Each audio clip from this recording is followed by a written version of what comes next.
Las Vegas, the party capital of the world, or Sin City as it's better known, for the sheer volume of drinkers, gamblers, revelers and hookers that flock here every year. For decades, it's personified the true American dream, a place where anything is possible, but where money is king and greed is good. Then came the global recession, which swept through here like a financial tsunami. Now Vegas is fighting for its very existence. Can it survive and thrive again, or will it simply die at the altar of its own wheel of fortune?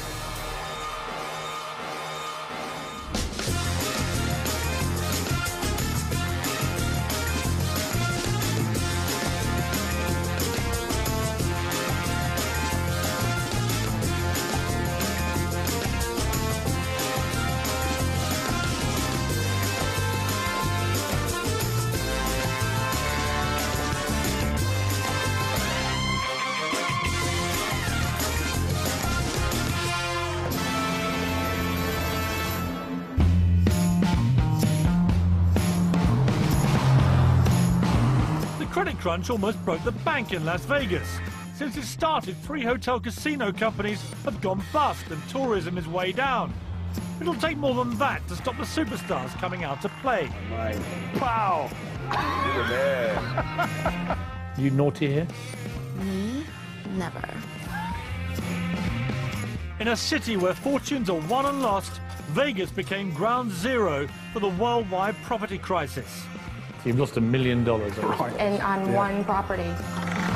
But there's an even bigger problem facing this desert city. It's running out of water. When does this dry out? We could be at critical, I'd call them catastrophic levels, in 8 years. Come what may, though, Vegas can still make dreams come true. I give you this ring. It's a really big one.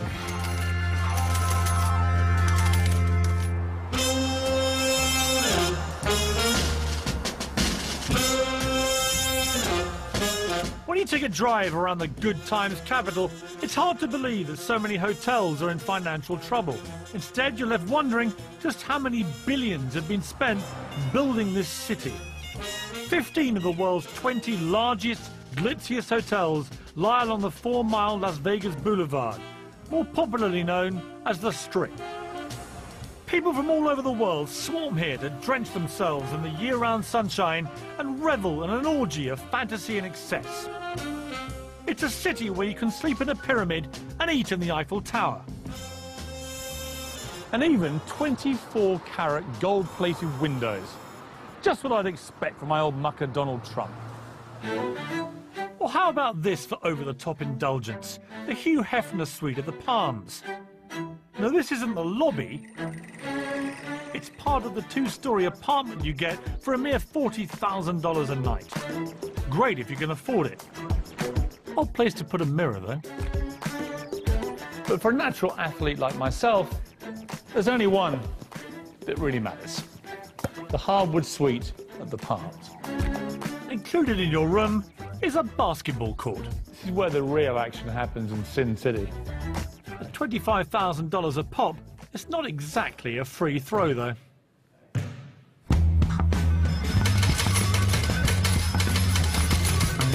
In 2007, gambling revenue was $12 billion a year. Over the summer of 2009, it was down more than 20%, or $2 billion, and that hurt. Yet this city was built on gambling and the promise of hitting the jackpot.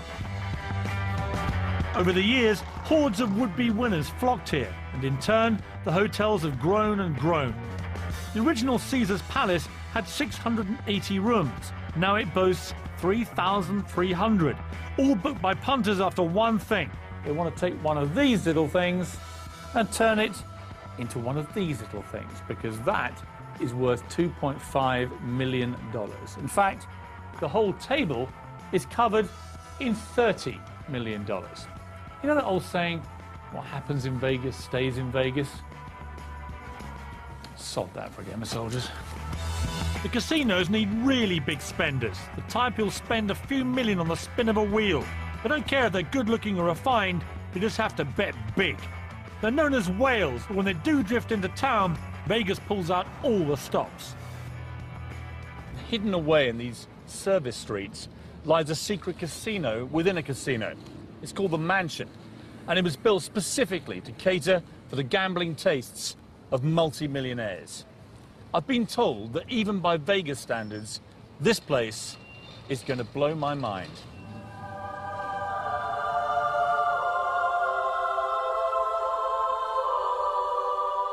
As a guest of the Mansion, with its 29 villas and 175 staff, you step out of the searing Vegas heat into a tranquil haven where even the garden is air-conditioned. What's more, it seems the richer you are, the more you get given, as everything is free.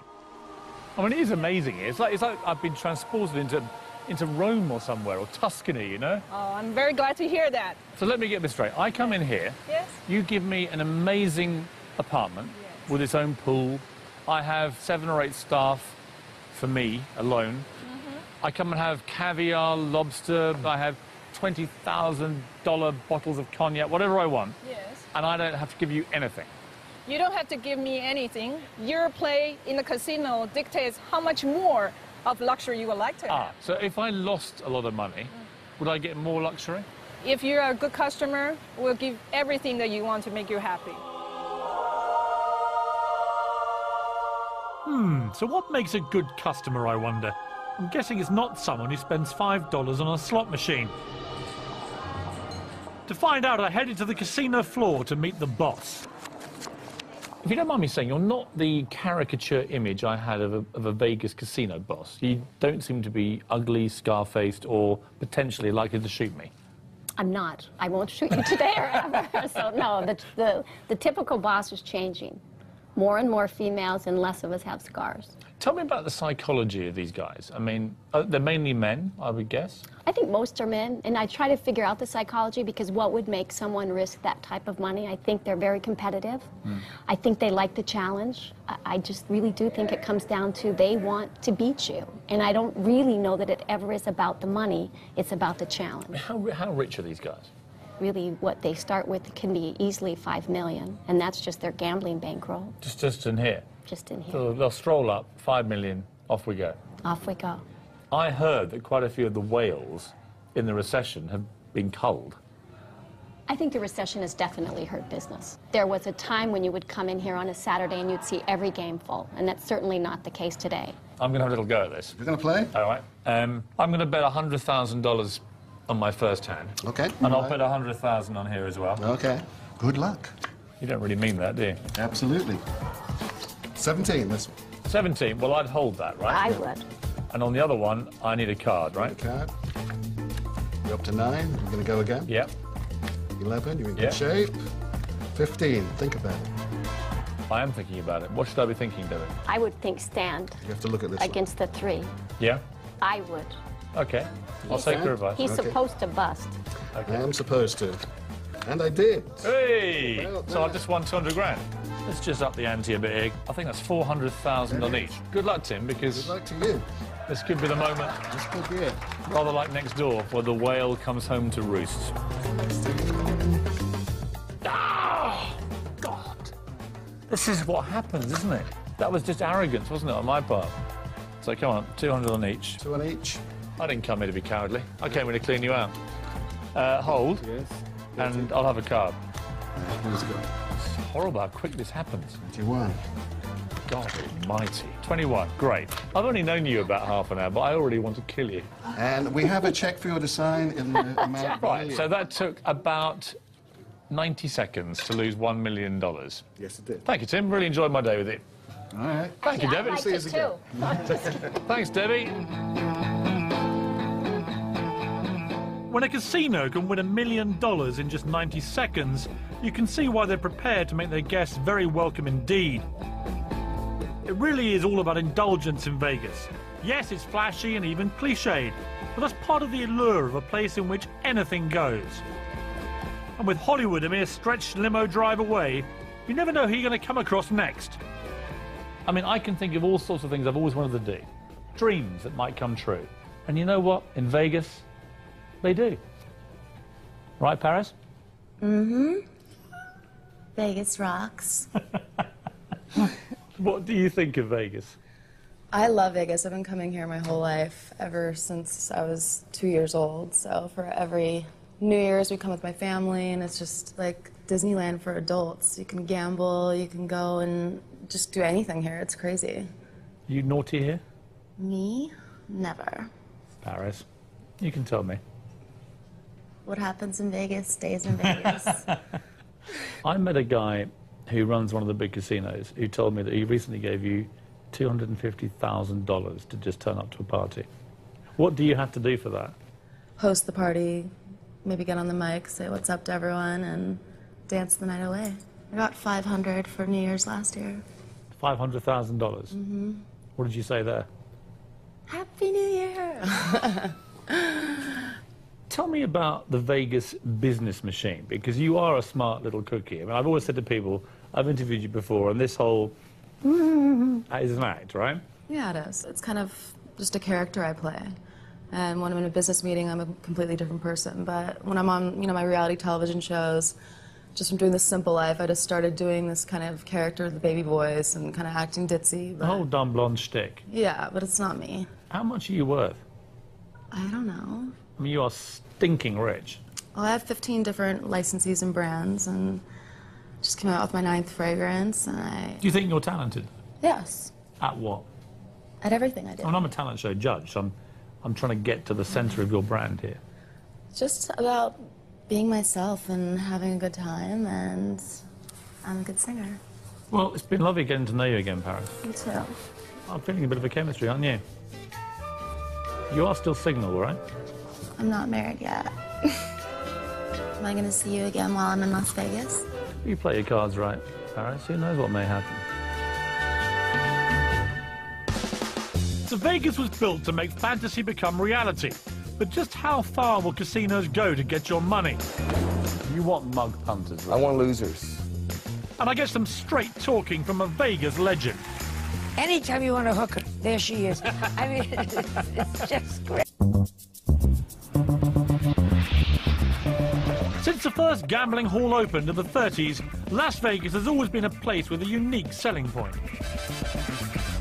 Gambling, drinking and titillation all became part of an acceptable good time trip, with a strict proviso that what goes on in Vegas stays in Vegas. It could be the most successful city slogan ever, a passport to do whatever you like, whenever you like, to be naughty and to get away with it.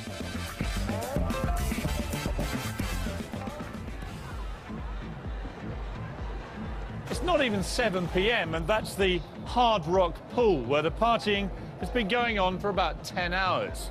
I've got to be honest with you, I find that kind of non-stop orgy of self-indulgence really quite disgraceful. Evening, ladies. Evening, Piers. But the credit crunch means casinos are fighting hard to attract the big gamblers. They employ casino hosts, whose job it is to dangle all kinds of carrots in front of the high rollers.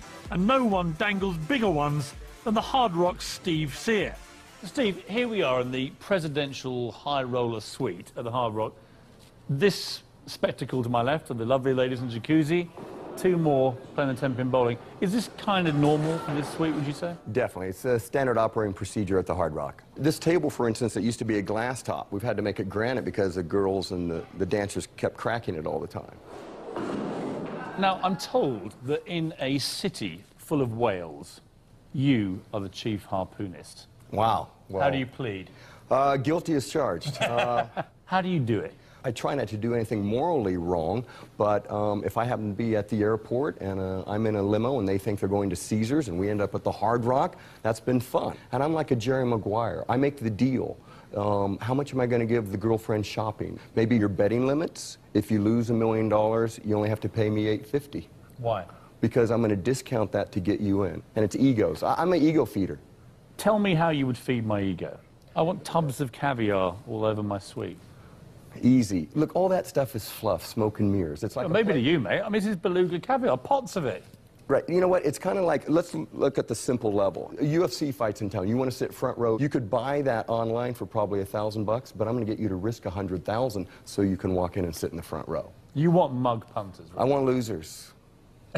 I want losers. Here's my goal, Mr. M. A guy loses $100,000, shakes my hand, and said, God, I had a great time. When's the next event? It's the cost of entertainment. Some people want to go around the world, some people want to go to Hawaii, some people want to risk money gambling. But in the current climate, the punters weren't the only ones who got caught taking the risks. The Vegas of today was built on the back of major corporate investment. Hotel owners borrowed billions to erect the City of Dreams, now numbering almost 150,000 rooms. Rooms that need to be filled. When the credit crunch hit, people no longer flocked here, and hotels had no choice but to slash their rates. Confidence began to crumble, and the city that was used to winning found itself suddenly staring defeat in the face. All over Las Vegas, there are whopping great big building sites like this one, the Fontainebleau Las Vegas Hotel. It's a $3.5 billion project, but it's ground to a halt because in June 2009, it went bankrupt. It couldn't find the last $770 million. Just down the road there is the Echelon Resort. $5 billion worth of planning was just ground to a halt as well. Even the great MGM Mirage narrowly avoided bankruptcy by selling off assets and floating its Far East arm on the stock market. And get this, the owner of the Sands Corporation and the Venetian is said to have personally lost a staggering $19 billion. It's been savage, as fellow Brit and founder of Planet Hollywood, Robert Earl, knows only too well. What we've got here is we're now going up to 100,000 square feet of gaming. Wow. Robert's to spend $700 million on the addition of the brand new PH Towers, a 52-story luxury hotel and apartments, despite the fact that debts on his present hotel swelled to $860 million. How much gets gambled on an average night here? Oh, I can't give you those numbers. I'd have to kill you afterwards. This just pumps 24 hours a day. 24 hours. 7 days a week. 7 days a week. All year long. Right, and you're on the Las Vegas Strip. You are in absolutely the nerve center. In terms of pure economics, Robert, I mean, you've got a massive complex here. You employ 3,000 people, there are 4,000 rooms. Yep. What does it cost to run a place like Planet Hollywood? Generally, you're looking at $1 million a day. A day? Yeah. Wow. We've heard lots about the economic crisis enveloping Vegas. How bad has it been in reality? Dreadful. It's been an unmitigated disaster. It's caused most companies to look at their lending structure and see what they can do. It came almost overnight. It came because businesses cancelled their trips. It came because holiday makers cancelled their holiday because they had trouble paying their mortgage. America reacts to everything very, very quickly. Normally, there's this feeling that the casino always wins. At the moment, probably for the only time in the history of Vegas, the casinos aren't winning, are they? Well, in the old days when you were in your nappy, the business was about free food, free rooms, cheap entertainment and gambling. Over the last 10 years, it's transformed, and it's now a third entertainment, a third rooms, and a third gaming.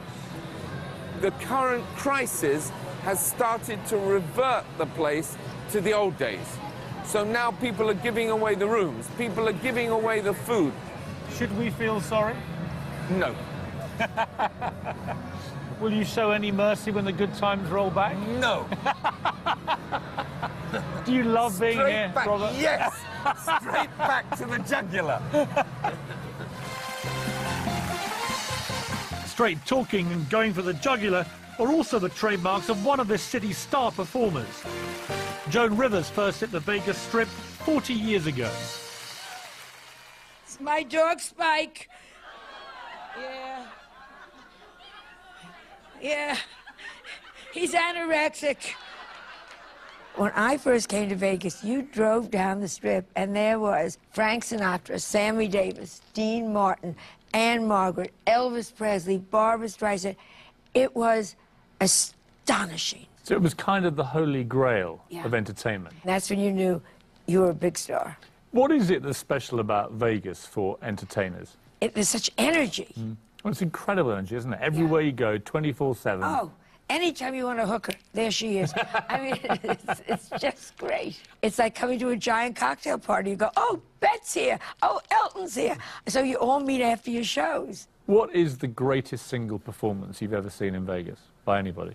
Sinatra, for the simplicity. Did you ever see him? No.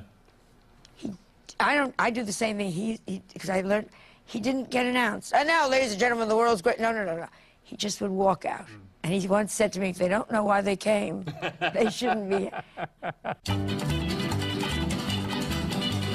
Bright light city, gonna set my soul, gonna set my soul on. Well, they first came in 1905 when this place was a desert railroad outpost. By the 1950s, Las Vegas, Nevada had captured the world's imagination as the fun destination, a kind of grown-up Disneyland.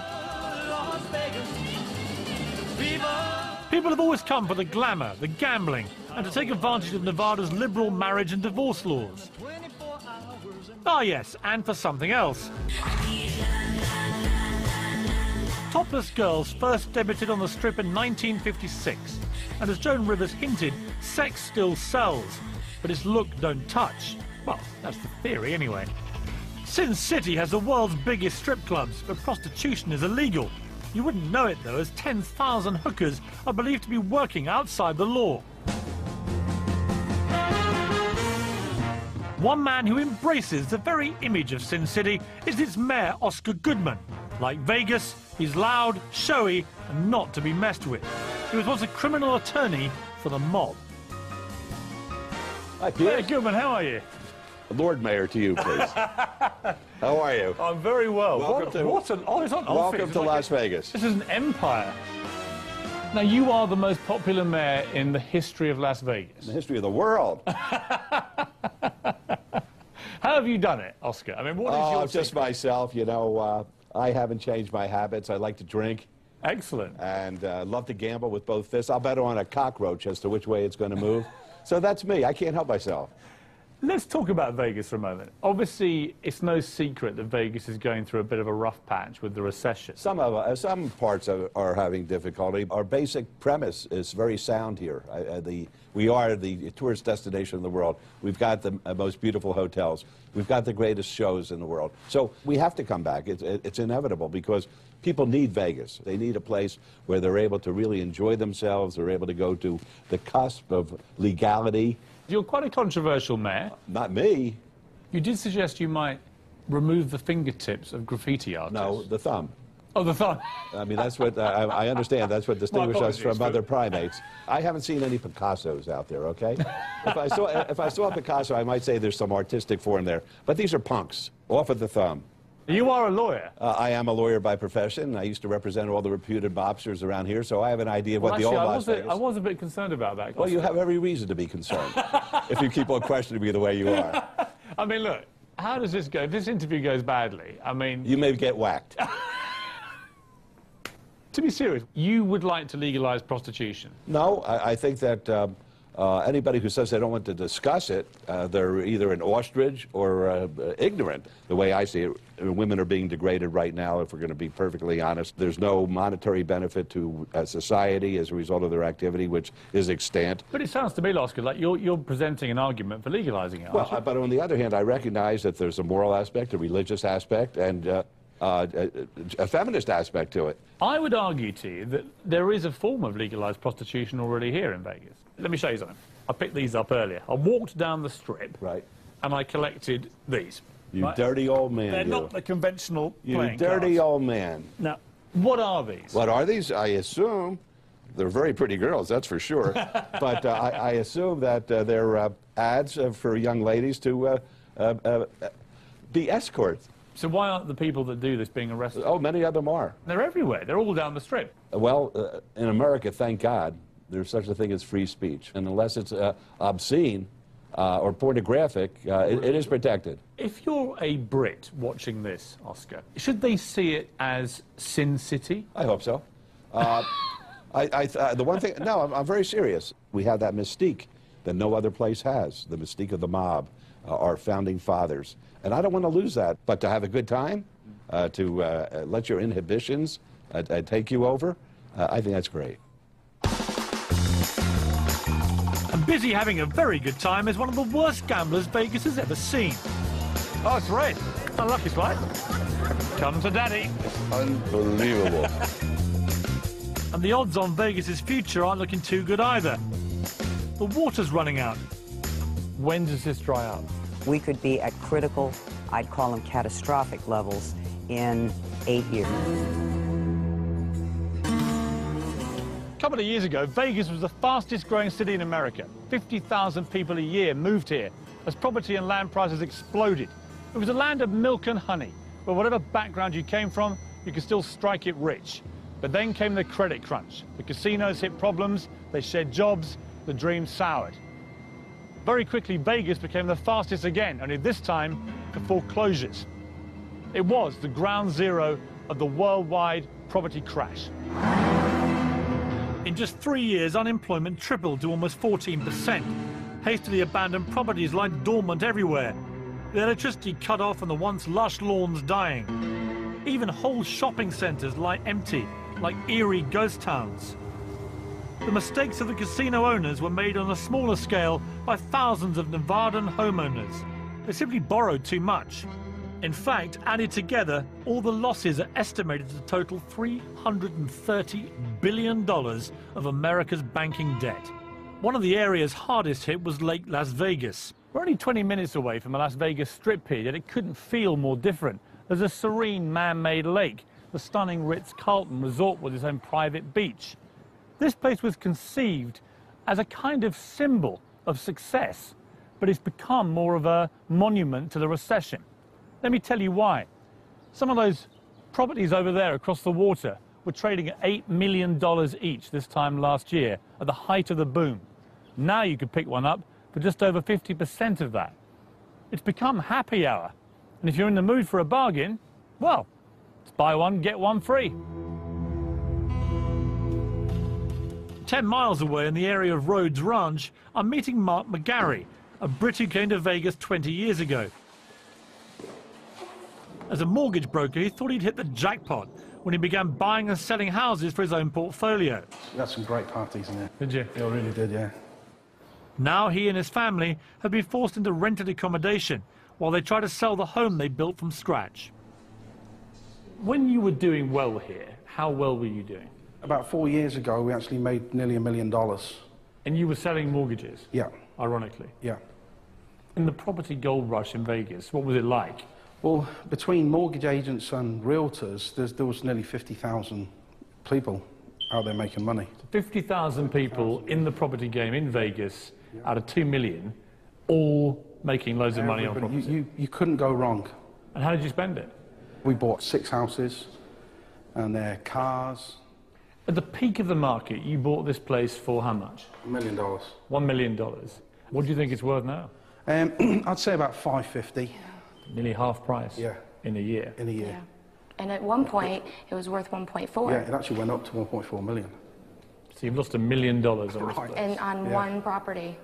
What's this been like for you? It was horrible. It was absolutely horrible. You know, we watched this be built from concrete up. I picked everything in the house. I've had the kids' rooms done. I mean, it was hard, but we knew that the situation. How does it make you feel to be standing in here now? Because this really was the dream home. Yeah, this is where I've raised my kids. But it's on its way back, you know. Just got to keep working and keep ploughing ahead. You'll get it back, won't you, Mark? We will definitely get it back, yeah. He'll bring you back in here. I've got a funny feeling about Mark. He's like, I know a few people like him in the casinos. Yeah. Whilst both homeowners and casino owners have lost millions, their financial problems are nonetheless dwarfed by an even bigger and more pressing issue. 35 miles outside the city are the signs of a cataclysmic disaster. Nevada gets just 4 inches of rain a year on average, making it one of the driest places in North America. There's some bright spark of the brilliant idea of building a city here for 2 million people. The only way that those people exist is because of this, the world-famous Hoover Dam. The Hoover Dam channels water from the Colorado River into Nevada, Arizona, and California. Without the dam and Lake Mead, its man-made reservoir, no one in the surrounding area, and we're talking thousands of miles here, could survive. It's 500 feet deep and 110 miles long, but due to global warming, it's only 42% full. 9 years ago, I'd have been leaning over here, doing a spot of fishing off this pier. And the remaining water is receding fast. Most scientific experts claim this could all be gone within a decade. And if Lake Mead goes, then so does Las Vegas. It's a massive problem, and charged with the task of sorting it out is Pat Mulroy of the Southern Nevada Water Authority. How much water that Las Vegas uses comes from here? 90% of all of Southern Nevada's water comes from right here. Right, so Vegas basically survives in terms of water on this. Absolutely, and that's why this is such a frightening sight to us. When we look at these cliffs here, Pat, the white cliffs there, what does that signify? The top of the white cliff is where the water line was in 1999. Wow, 10 years ago? 10 years ago. So in 10 years, it's dropped how far? 120 feet. So at this rate, when does this dry up? If the drought continues the way it's been progressing over the last decade, in 2 years, shortages will start being declared and the users will start getting cut back. In 4 years, we'll lose our upper intake and Hoover Dam will stop generating electricity, which is a frightening thought in the desert Southwest. And if it continues, we could be at critical, I'd call them catastrophic levels in 8 years, 7, 8 years. My natural inclination, just because it's more fun that way, is to always blame the greedy casino bosses. Are they to blame with their massive developments, with all these thousands of new rooms? Is that anything to do with this? No. So, we here in Nevada, we have 2% of the entire flows of the Colorado River for our disposal, for our use, of all the water that's in the system. So a minuscule amount. A minuscule amount. And of that, the Las Vegas Strip uses 3%. Of the 2%? Of the 2%. So actually, Vegas is almost an irrelevance in terms of consumption. Correct. But what is much more relevant is the importance of this to Vegas. That's the point. So Vegas is not to blame for this, but Vegas could be the big victim. Absolutely. We're the canary in the mine shaft of climate change. Or possibly the elephant in the room. But there is hope. Channeling groundwater from basins in eastern Nevada is seen as a potential solution. But it's expected to take 9 years to complete, cutting it fine to say the least. It sounds to me like Vegas is putting all its money on the red of you, Pat. I hope not. I hope they put it on the water supply.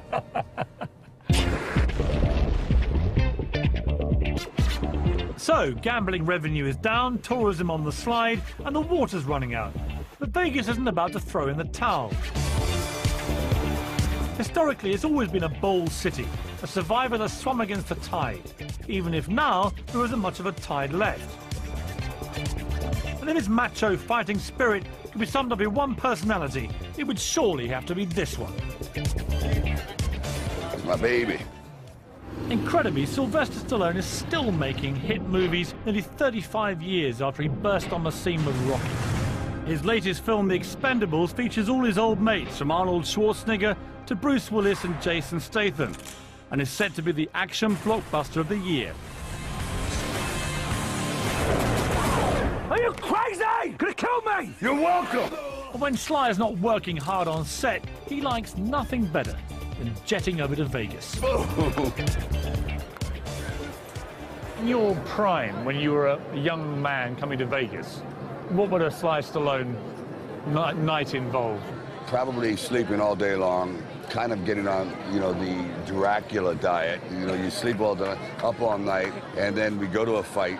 Usually sit ringside in Muhammad Ali or Ken Norton or Roberto Duran, and I would go in a white disco suit and collar open up, chains. It's embarrassing. And then we would hit all these raucous places, and then you finally crash at about 5 in the morning. You wake up about noon, you look in the mirror and you see your grandfather. And you go, what happened? Who stole my face? This kid, 24 hours? What was the single greatest party you've ever had in Vegas, would you say? Oh, probably my birthday party, which was outrageous. My wife threw it, and there was so many celebrities and people that I never thought I could get together in one room. You had Arnold and Bruce and Travolta and Tom Jones and... How old, which one was it? Which birthday? Oh, something with a 6 on it. 60. You're not 60, Sly. Oh, please, 62. You don't look a day over 40. Yeah, I don't look a day over 61. Is it the ultimate party place, do you think? Yeah. You know, they say that New York is this, the heartthrob and the most exciting city in the world, but the most fun city, period, is Vegas. So I'm going to have a little whack on 16. Sly's a backer of Planet Hollywood and is very much at home in a casino, but he has a reputation for being a lousy gambler. A bit rocky, you might say. Oh, it's red. Unlucky, Sly. Come to Daddy. It's unbelievable. I sit at your table. You'll walk out of here in your underwear. It'll just, it's terrible.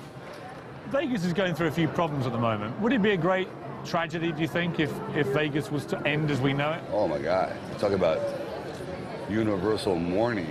This is, everybody sitting with a candle going, we were the world. Oh, my God. You got trillions of people that would, where would they go? Probably all come to our house. Yeah. Your house. I'm going to put everything on red, right? I want to see if you can change your winning streak, finally. This is your last chance, Sly. Come on. This is where Rocky meets his maker. You better get a running start. 23. Yes!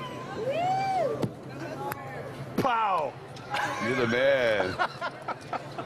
This is the one that protects me. I don't know how to break this to you, but I've taken him to the cleaners on the roulette wheel. It's unbelievable. His losing streak has You know, continued. Well, now I'm the lucky. It's true. Come on, you are. Now look, give the lady some chips. No, don't do it.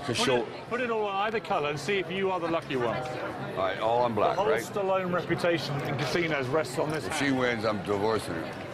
Come on, black. Come on, black. Come on, black. Come on. Oh, yes! Yes!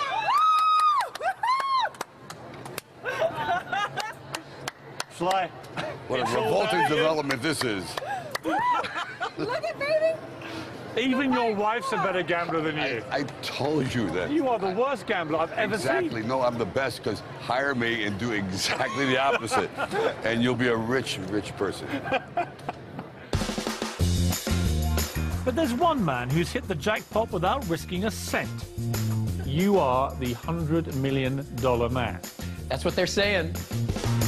And while the city struggles, could putting on a brand new face be the way forward for Vegas? This is an $8.5 billion game. The world's largest slot machine jackpot was won here in Vegas. $39 million on the pull of a handle. I'm sure that will have solved any debt problems the lucky winner may have had. But if this city is to survive the recession and transform its future, it's going to need a lot more than luck. It's the entertainers who are now bringing in the big bucks. The likes of Bette Midler, Elton John and Cher are raking in more cash for the city than gambling. Celine Dion's stint at Caesars raised $400 million alone. Amazing on so many levels. Take a drive down the strip and one face pops up an awful lot. The winner of America's Got Talent and the winner of $1 million is Terry Fader! Once a jobbing ventriloquist, Terry's life has been transformed with the signing of a huge contract to perform at MGM Mirage. But it's true, so true. I love you even more. Hello. Hey!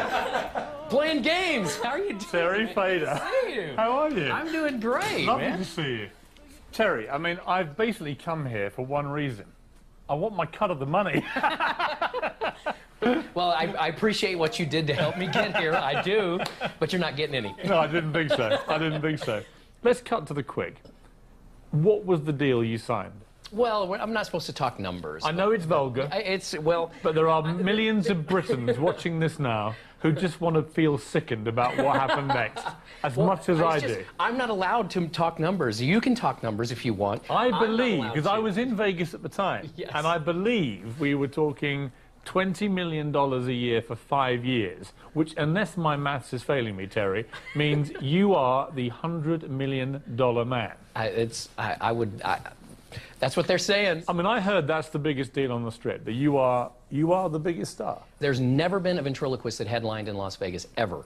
I'm the very first, and they were terrified, but it turned out to be great. You know, at least 1,000 people a night. What are they paying for tickets, on average? Here? Yeah. I think it's between 80 and 130 per ticket. I'm doing the maths here. I mean, if you've got about 1,200 people paying an average of $100 each a night, 5 times a week. This is big money coming in. They're making big money despite the absolutely enormous check they've given you.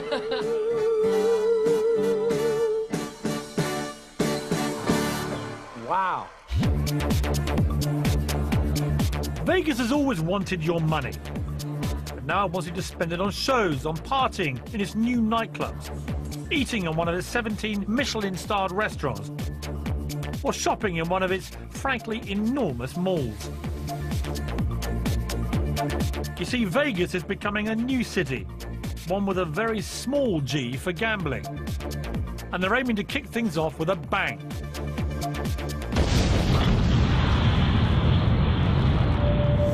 The Ballboard Casino has imploded to make space for MGM's city centre, billed as the future of Las Vegas. It's the largest privately funded development America's ever seen, with 6,000 new hotel rooms and residential and entertainment space designed by 8 of the world's foremost architects, including our very own Sir Norman Foster. Conceived before the recession at a cost of $8.5 billion, its success or failure could make or break Vegas. Though to be honest, it's already come mighty close to breaking MGM Mirage, as its chief executive Jim Murren knows only too well. There was a time a couple months ago where you'd look up here and you'd see helicopters overhead wanting to film a Chapter 11 filing of City Center, and that was extraordinarily stressful. How close did you come to that? 2 hours? Seriously? 2 hours. 2 hours from effective bankruptcy. Bankruptcy of this project, 2 hours. If not for our banks to allow me to borrow money from MGM and to put in this project when it was not fully financed, if the banks didn't say yes, this would have gone chapter and 9,000 people would be out of work right now. And that was in April. When that call came through from the banks, you're in the party capital of the world, did you throw a bit of a celebration that night? I was played out, dude. You know, I was too tired. That was a Friday. I did have a couple cocktails. I could tell you that. You'll find no fake European landmarks here, though. Instead, a real $8 million Henry Moore sculpture. Wow. That's a classic Henry Moore, isn't it? It sure is. And most astonishing of all, the 76-acre site has just one small casino. The casino that sits in that building is smaller than the casino at Bellagio. Right. So, I mean, this is... So your emphasis with City Centre is very much moving away from gambling as the main selling point to shopping, hotels, restaurants, lifestyle, entertainment. Absolutely. And not shopping in a mall. I mean, do we need another mall? We're trying to evolve this city into a far more interesting hospitality market. It'd be a little bit more relevant on the national and on the international stage than we have been. And what you're really saying is that the sin is slowly but surely coming out of Sin City. Yes. We believe that that myopic, one-dimensional view of Las Vegas is yesterday's news. This is an $8.5 billion gamble. If it fails, what happens to you? I'm back to Connecticut. They're getting rid of me. There'll be somebody else here. Well, it's better than the old days where you've just been found on one of the floorboards. I'll be part of the foundation over there.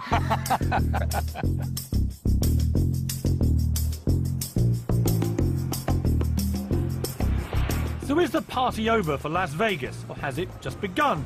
Only time and the sales figures will tell, as right now it's still drowning in debt. But Vegas has grown up. It's taking itself more seriously, and as we've seen, it has a plan for the future. But Sin City without as much sin? It's a hell of a gamble. But hey, we are in Las Vegas. Yes, that's right, we're in Las Vegas, and I know technically we're here on business, but I think we can all fit a little pleasure in as well. I just promise not to put it on expenses. When the moon hits your eye like a big pizza pie, that's amore. Britney did it, so did Angelina and Bob Geldof, along with almost 90,000 others a year who come to tie the knot in Vegas. It costs just $300 and it's all over in 15 minutes. Now that's my kind of romance. Do you, Piers Morgan, take Paris Hilton to be your wedded wife? I do. And you, Paris Hilton, take Piers Morgan to be your lawfully wedded husband? I do. I give you this ring. Nice. It's a really big one. I give you this ring. As a symbol. As a symbol. Of my love and commitment. Of my love and commitment. I give you this ring. I give you this ring. As a symbol.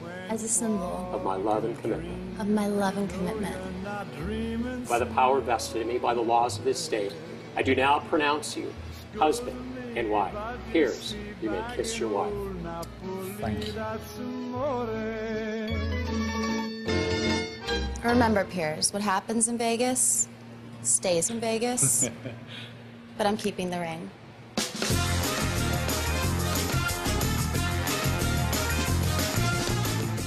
Only in Vegas. Well, is it a poor man's Saint-Tropez or a place in the sun for multi-millionaires? Piers gets under the skin of Marbella when he's back on the 12th of January. Here in a moment, catch all the FA Cup action from today. The highlights on the way after the news next.